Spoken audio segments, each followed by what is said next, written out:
অনন্যা স্বতন্ত্রকে বলে, তোমার দাদা তো আশীর্বাদ করবে না, তাই তুমি প্লুটো আর মৌকে আশীর্বাদ করো। তখন স্বতন্ত্র গলার একটা হার দেখিয়ে মৌকে বলে, দেখো তো এটা পছন্দ হয় কিনা।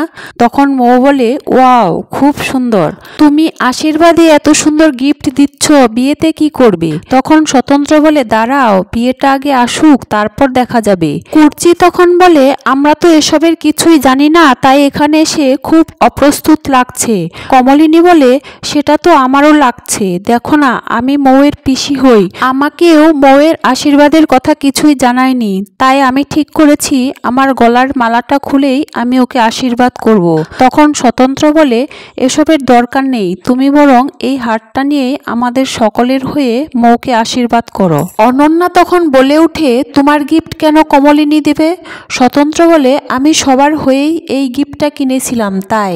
অনন্যা বলে, এতে আমার আপত্তি আছে, তুমি যখন গিফটটা কিনেছ তখন ওই গিফটটা তোমার নামেই থাক। কমলিনী তখন স্বতন্ত্রকে বলে, নতুন ঠাকুরপো, তুমি আমাকে ওই গিফটটা দিতে বলে আমাকে অসম্মানিত করো না, আমারও যথেষ্ট সম্মান আছে, তাই আমি আমার গলার মালাটা খুলেই মৌকে আশীর্বাদ করব। এই বলে নিজের মালা খুলে মৌকে আশীর্বাদ করে।